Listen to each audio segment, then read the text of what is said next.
August 13th, 2024. The time is 2 p.m. I'm calling this meeting to order. In attendance are Commissioners Matari and Duncan in person. Commissioner Brooks is joining us by phone. Please join us for a moment of silence.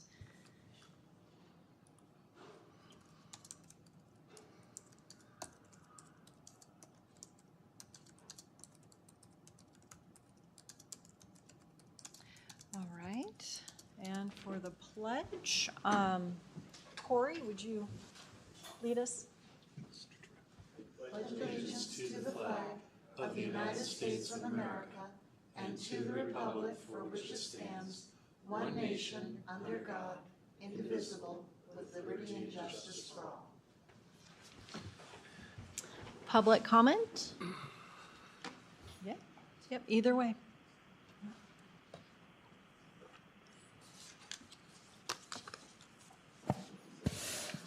Thank you.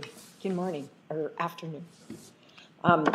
During the last town hall, I was out of town, but I did watch the entire thing afterwards, and I appreciate the fact that all three commissioners this time were able to be in attendance, either in person or by phone. Towards the end of the town hall, Commissioner Matari, you mentioned that you'd really like to take a look at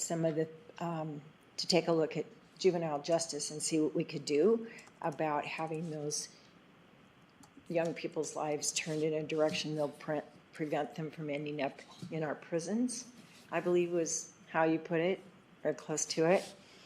I, years ago, was involved with an organization that worked in tandem and in cooperation with a judge from a district court in Washington State.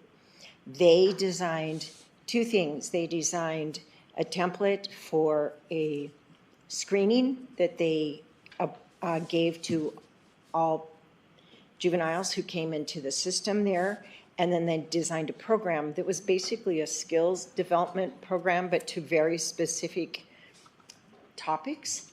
And they were able to reduce their recidivism rate multiple double digits. So I would be glad to leave my personal information with your office, and if you'd like to be able to find out more about that, I'd be glad to help you with that. I would love for you to do that, so thank you. Yeah, you're welcome. It's my pleasure. I look forward to that. Yeah, thank you. Okay, any more public comment about any of the items that we're going to address today? Nope. Okay. Then I would take the minutes, the motion. I move that we approve the meeting minutes, items 1 and 2. I second the motion. Bill Brooks, Aye. Commissioner Matari, Aye. Chair Duncan. Aye. And consent calendar? I move that we approve the consent calendar, items 3 through 6. I second the motion. Bill Brooks, Aye. Commissioner Matari, Aye. Chair Duncan. Aye. And payables? I move that we approve the payables for August 5 through 9, 2024 in the amount of $2,093,964.98 and jury panel payments in the amount of $2,586.17. I second the motion. Bill Brooks, Aye. Commissioner Matari, Aye. Chair Duncan. Aye. All right, item 8, Second Amendment to Janitorial Services Agreement, and this is with Environmental Control and our Solid Waste. Director Phillips, please. Good afternoon, Commissioners. John Phillips for the record. The Solid Waste Department requests that the BOCC approve a 1-year extension to an existing agreement for janitorial services with Environmental Control's Building Maintenance Company of Spokane. This agreement is for the regular cleaning of certain buildings at the 2 transfer stations and the landfill. Pricing did increase by 4.04% compared to last year, but this is fairly consistent with other increases that we've seen for other goods and services. The term of this agreement is December 1st, 2024 through November 30th, 2025. This contract extension was reviewed by legal and was budgeted for. All right, questions, motion? I move that we approve the Second Amendment to the Janitorial Services Agreement with Environment Control and Solid Waste. I second the motion. Bill Brooks, Aye. Commissioner Matari, Aye. Chair Duncan. Aye. Item 9, Third Amendment to the Lead-Acid Battery Recycling Agreement with Interstate Batteries of Eastern Washington and our Solid Waste Department. Thank you again, John Phillips, for the record. This is an amendment to an existing agreement with Interstate Batteries. It's basically a contract extension written by Jamila Holmes for the transport and the recycling of lead-acid batteries for the 2 transfer stations. If approved, this extension will allow for automatic renewal in the future of this no-cost agreement on October 1st of each year, unless the provisions are changed by mutual written consent. The Solid Waste Department requests that you approve and sign this extension with Interstate Batteries. This is a no-cost contract, and it may be canceled with 30 days' notice at any time by either party. Okay, questions, motion? I move that we approve the Third Amendment to the Lead-Acid Battery Recycling Agreement with Interstate Batteries of Eastern Washington and Solid Waste. I second the motion. Bill Brooks, Aye. Commissioner Matari, Aye. Chair Duncan. Aye. All right, item 10, Facilities Use Agreement. This is with Northern Lakes Fire Protection District and our airport, and this will be Extension Amendment B. Ms. Stevenson? Good afternoon, Commissioners. Kim Stevenson for the record. We are bringing forward a facility use agreement extension for Northern Lakes Fire District. They have been occupying our aircraft rescue and firefighting station for a little over a year now. And because of the mutual aid partnership and the airport emergency plan partnership, we would like to extend that agreement until the end of June 30th, 2025. Matt? Go ahead. Yeah, Matt Dill for the record. I just want to say, Commissioners, this has been a great partnership. The airport director and the staff have been wonderful to work with, and I think we've both seen some positive things come from this. Appreciate your support in this. Great. All right, questions, motion? I move that we approve the Facility Use Agreement with Northern Lakes Fire Protection District, Extension Amendment B with the airport. I second the motion. Bill Brooks, Aye. Commissioner Matari, Aye. Chair Duncan. Aye. All right, thank you. Item 11, Grant Correspondence AIP 061 and 062. This is Taxiway C and the MALSR project. Federal funding split is FAA $4,907,741, cash match $272,653.50, which is 5% for the county. And Ms. Stevenson again, and we have Corey here too. Thank you, Commissioners. Kim Stevenson again for the record. This letter was requested by our Airport District Office just to provide understanding of clarification of where the funding is going to come from for the Taxiway Charlie and MALSR Threshold Light project. So the letter essentially provides the detail of that per funding source within the FAA and each line, each schedule that supports. I also wanted to let you know that it does come back to the application, which was approved by the board on February 20th of 2024 for $5.653 million. And the notice of award of the bid contract was approved by the board on April 30th, 2024. And therefore, the numbers are a little lower because they're based off of the construction, the bid that was awarded and the additional costs. So the breakdown is our FY24 AIP grant, FY24 bill funding, and then FY25 bill funding, because this project will go over calendar year 24 to 25. We'll finish it up in 25. So we just ask that you approve this letter and sign off on it. We can provide it to our district office, and we will expect grant award for this project within a couple weeks. Okay. Anything to add, Cory? Yeah, grant funding for the FY24 bill and AIP will be in the next 2 weeks. And then the FY25, we're expecting in December, January of either December of 24 or January of 25 for the remaining amount. Okay. Questions, motion? I move that we approve the grant correspondence number AIP 061 and 062 for Taxiway C and the MALSR project with a federal funding split between the Federal Aviation Administration of $4,907,741 and a cash match of $272,653.50, which is 5% from the airport. I second the motion.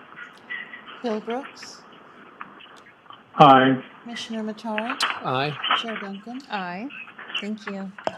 All right, item 12, this is Ordinance 597. This is the implementation of the family exemption with our Community Development Department. And I'll let Director David Callahan lead us off. Thank you, Commissioners. Good afternoon, everyone. This is on your agenda because there are two aspects of the family exemption that we frankly didn't discuss much while you were considering it. And I want to just touch base with you, make sure you're comfortable, or if you're not comfortable with where we landed, we may need to do some code amendments. The easy one I'll get out of the way quickly is actually is in the first sentence of the exemption where it says family divisions are a division of unplatted land which is made for the purpose of, and then it goes on. So the clear meaning of that language is it's only for land that has not been through a bona fide major or minor subdivision. There are, on an order of magnitude, roughly, my staff tells me about 1,000 parcels out there that are potentially eligible for this if you were to open it up to major or minor subdivisions. So it's a fairly significant number of parcels, but it's truly a policy question and one that we really didn't discuss when you were reviewing it, because in my view, unplatted is pretty clear, and I thought everyone knew what we were contemplating, but terms of art have certain meaning to those of us in the industry. I understand that you may not have been thinking about this. So again, just wanted to get it out there for your consideration, and then I have another issue once we get through that I'd like to discuss with you.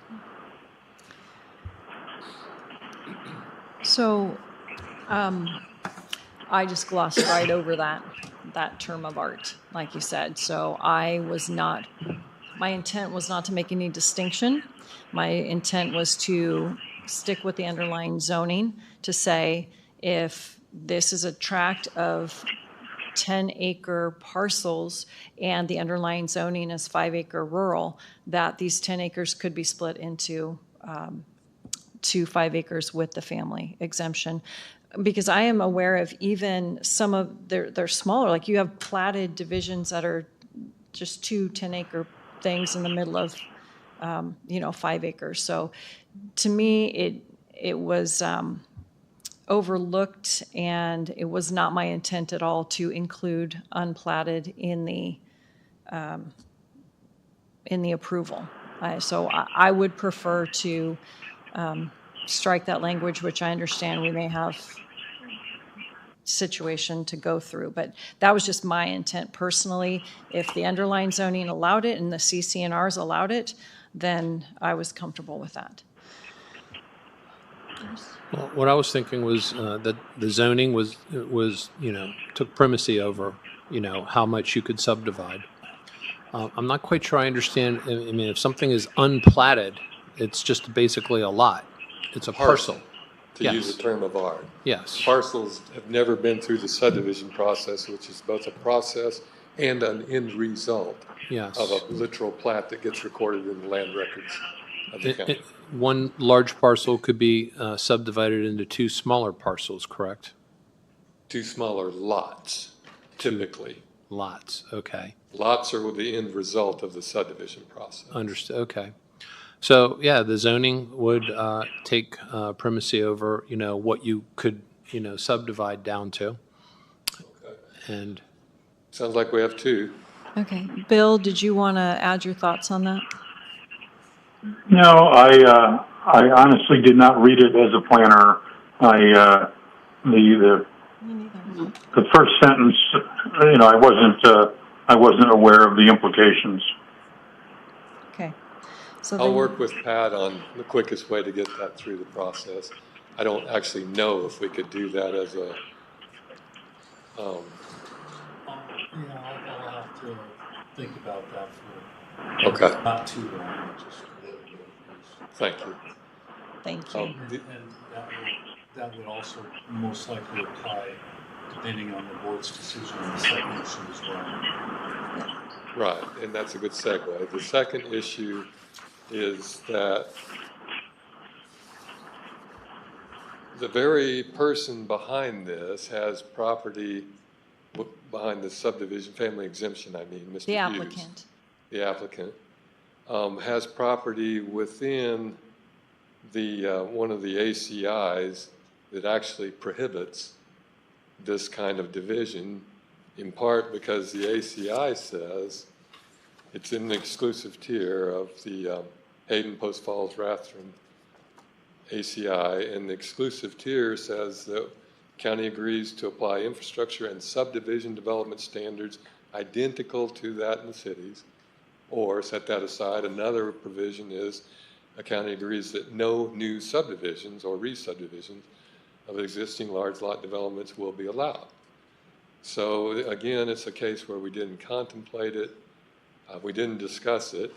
I don't know what the cities think about this.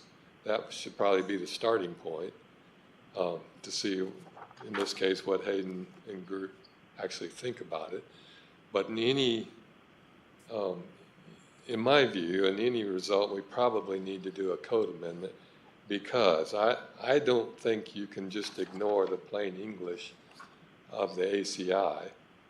And even though it's true, as you received an email from Mr. Wickman, that we have effectively ignored subdivision exemptions of large lots of 20 acres or so, but you'll recall, those don't go through any review by us. This family exemption expressly sends reviews through my staff. We would be looking at the exemption and looking at this, and it's hard to ignore the plain English of this.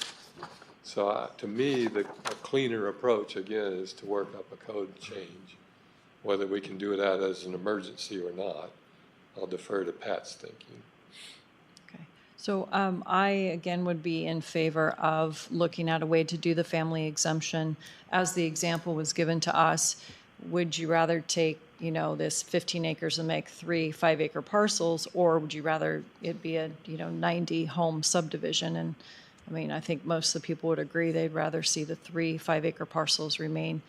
So I would be in favor of looking at how we, especially with the state statute change, where now the county has supremacy in the ACIs.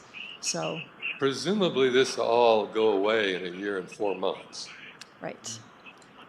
Yeah, and that brings us to the prosecutor.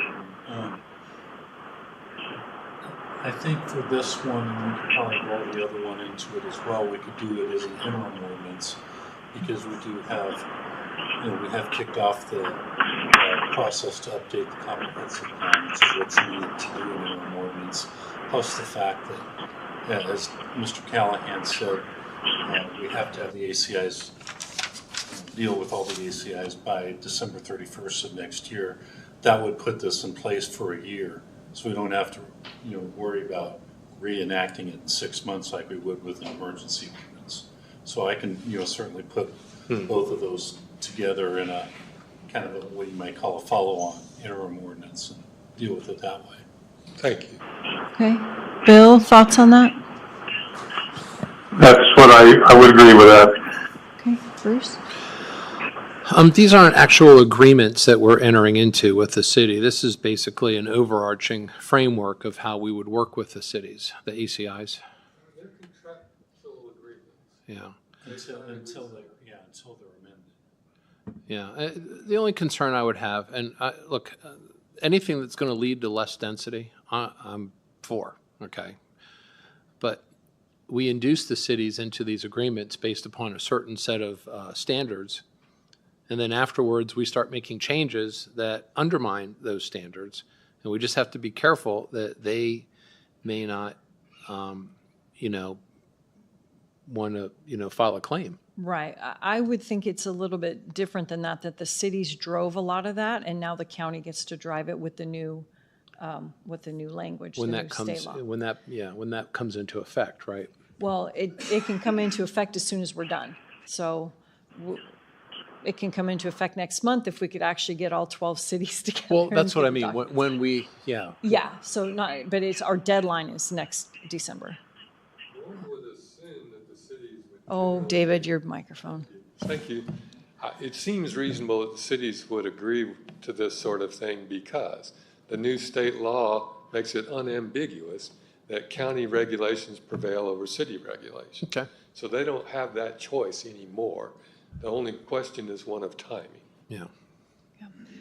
Yep, so Pat, it sounds like at least Bill and I would agree for you to get that interim going. No, I and- agree. I mean, yeah. I agree. I just want to make sure we're not opening up a new set of issues because, Yeah. we entered into this agreement based upon a certain set of assumptions. Nope, good point. So, okay, do we need a motion or do you have direction? I have direction. Okay, I think that's sufficient. thanks, Pat. All right. Item 13, board approval request, front desk lobby move with our prosecuting attorney's office. Stan. Hello, Stanley Mortensen for the record. As the board knows, my office was understaffed for quite some time.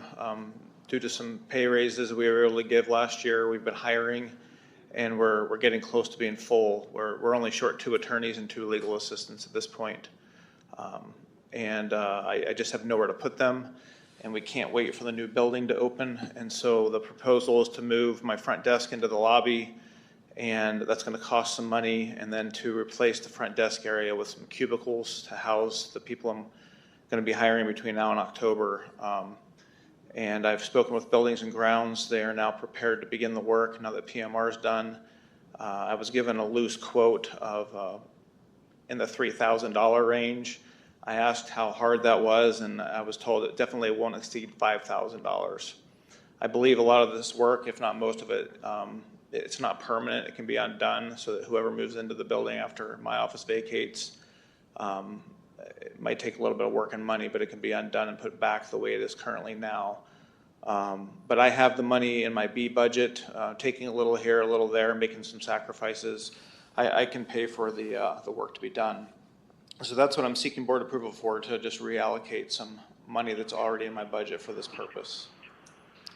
Okay, and then do you know if we can use the cubicles that we were gifted? If I can use them in the new building? No, in the new expansion, like your remodel, your current remodel. Can you use those cubicles? What cubicles?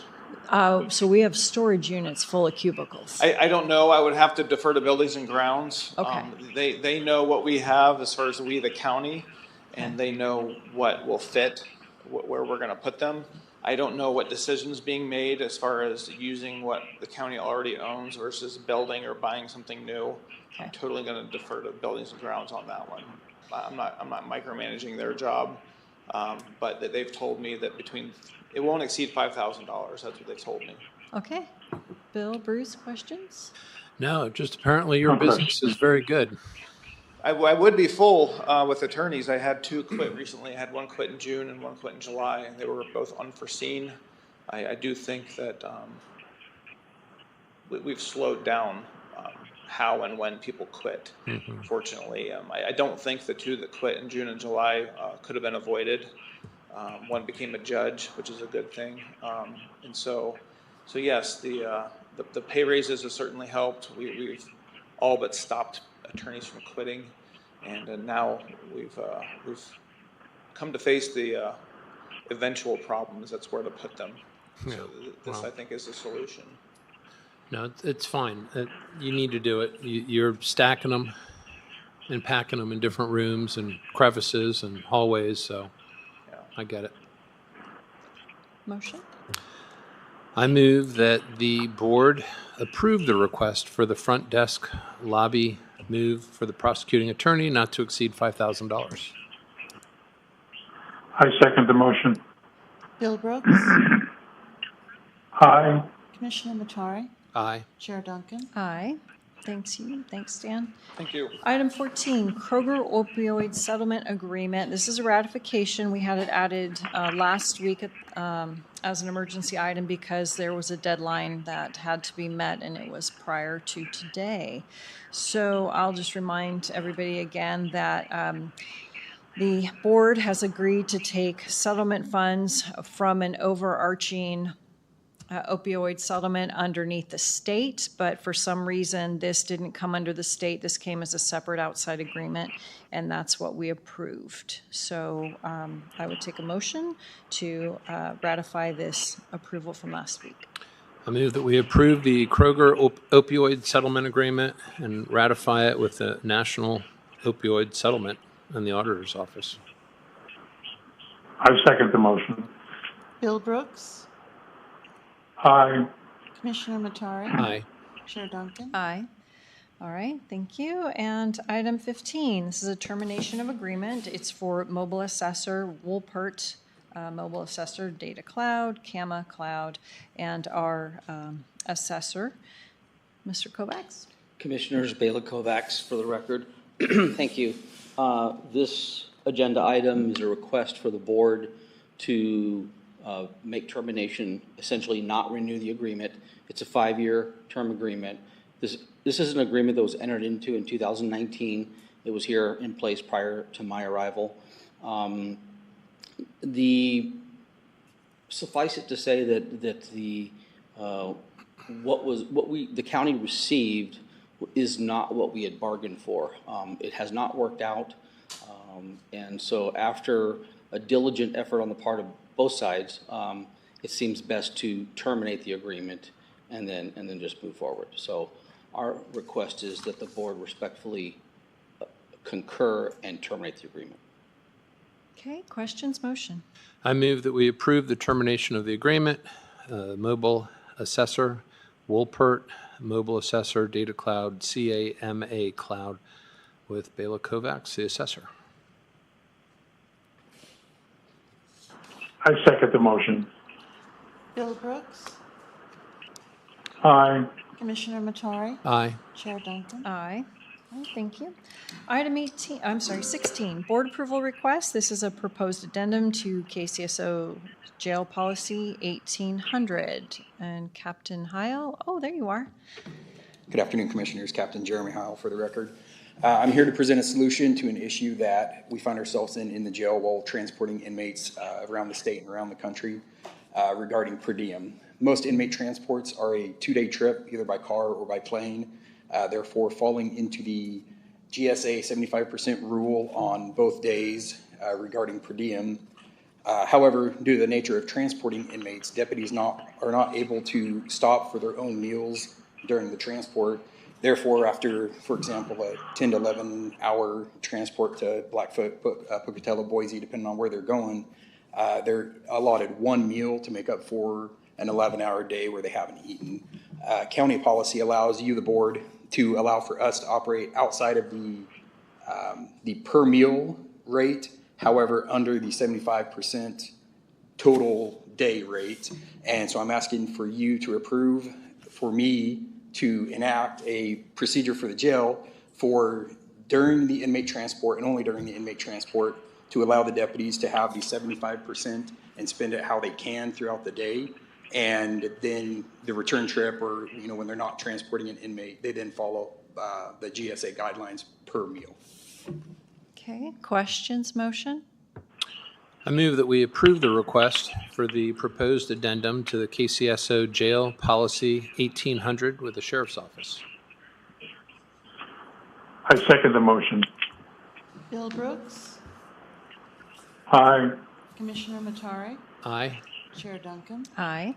Thank you, Commissioners. Thank you. Okay, item 17, board approval request. This is also ratification of the marine overtime need with our Sheriff's Patrol Division. And Captain Smart, is anybody on the phone? I am. Oh, okay, perfect. You just want to run it through, and I guess my only question would be just verifying that this is from the rec safety temporary seasonal line item. Yes, the salaries line item. Does anybody need any more information? We talked about this before, so Yeah. I don't. Okay, motion? I move that we approve the request to ratify the marine overtime need with the Sheriff's Patrol Office. I second the motion. Bill Brooks, Aye. Commissioner Matari, Aye. Chair Duncan. Aye. All right, thank you. Item 18, budget status information, KCSO North Project, and Director Voller. Good afternoon, Commissioners. Jeff Voller for the record.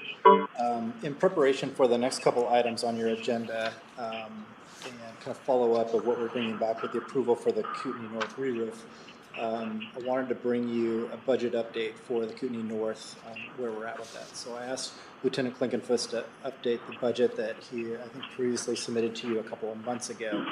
That was in your board packet. This budget represents cost to date, the contracts with architecture, permits, Scancraft as the general contractor, and then line iteming out all of the items that the Kootenai County Sheriff's Maintenance Department is doing. So this represents known costs, completed costs. It does account for a couple of the pending costs that'll be in the next couple items for you to approve. And really kind of the bottom line, if you look at the bottom of that, so of the $1.224 million that was approved for this project, there's about $50,000 remaining in that budget. And so I think what we're showing here is that we would need to draw from one of the other accounts for the re-roof as we consider that. And so that's kind of the overarching presentation of this. If you have any detailed questions, we have a team here that can help answer any of those, but I wanted to bring you that in preparation for the next couple items for your consideration. Okay, any questions on the updated budget summary? So we're at 1.224 million right now? We're just under that. There's about $50,000 remaining in the budget for this spend out. Okay. With a few line items that are on the very bottom that we know we need some cleaning costs and some blinds to purchase and a few other miscellaneous items for completion. So On the left side. okay. Yeah. That's all going to fit in that 50,000. So the only thing that's outside is the.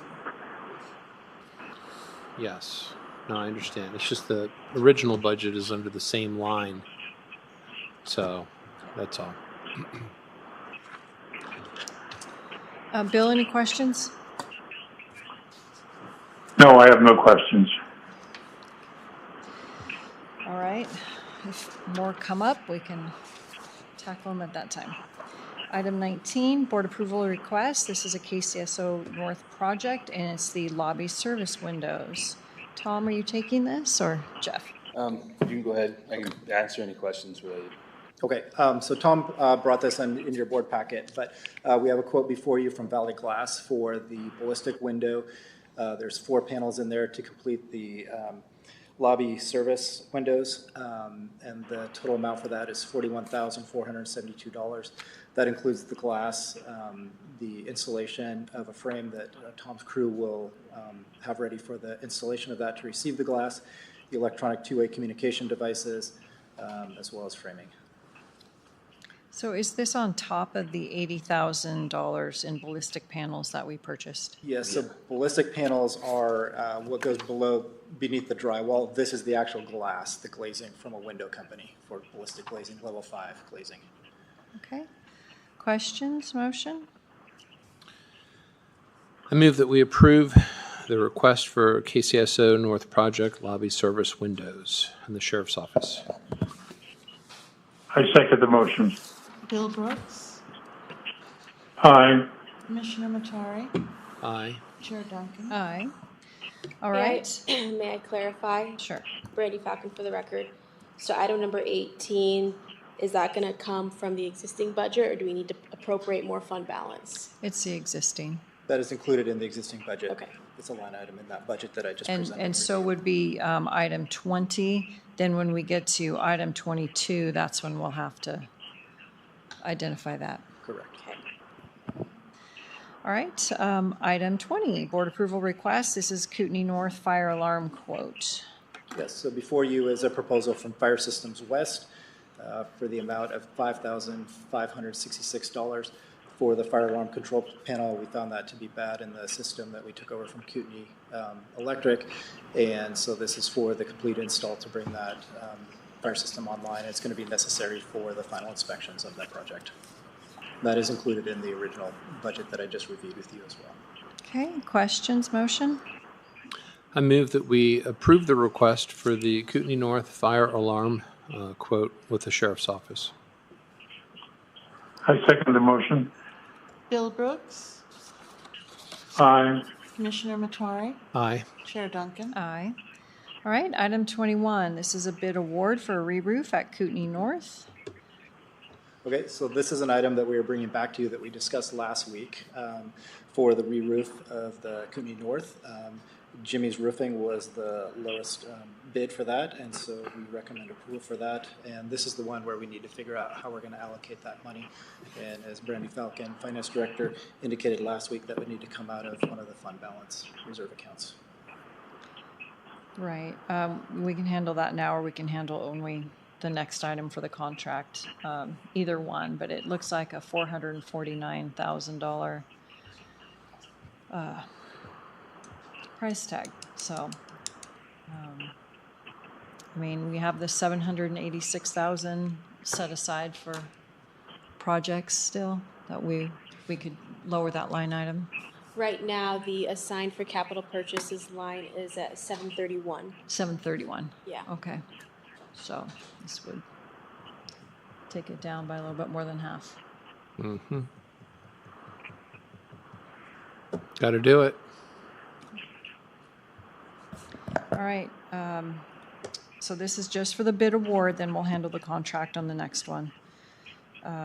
Motion? Do you want a particular account or? So this one would just be bid award for the re-roof to Jimmy's Roofing. Okay, so I move that we approve the bid award for the re-roof with Kootenai North. I second the motion.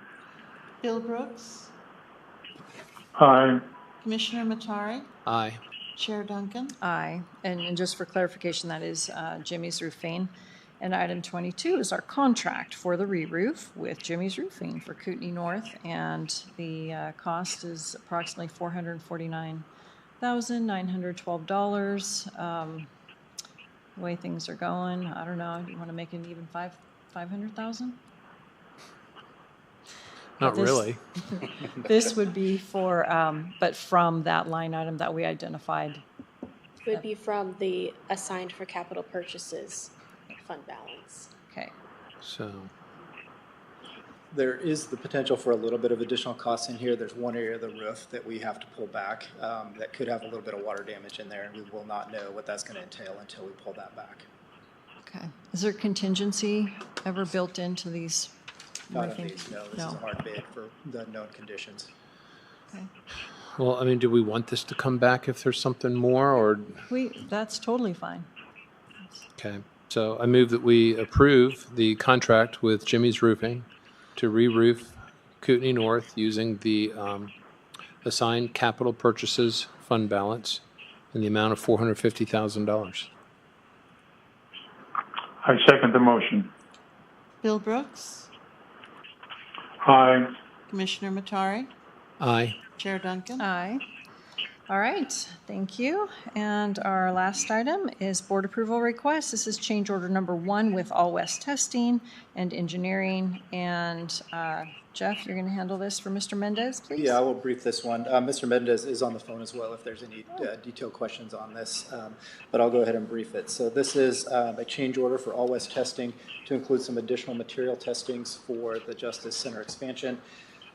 It is coming out of a budgeted line item. It's line item 31 on the budget that David continues to present to you. There was $75,000 allocated. This amount is $60,676.20, and we request your approval for this change order. If you have any specific questions, again, David is on the line that we can bring them. Okay, questions? No questions. I move that we approve the request for the change order number 1 with Allwest Testing and Engineering in the BOCC. I second the motion. Bill Brooks, Aye. Commissioner Matari, Aye. Chair Duncan. Aye. Public comment. Come on up.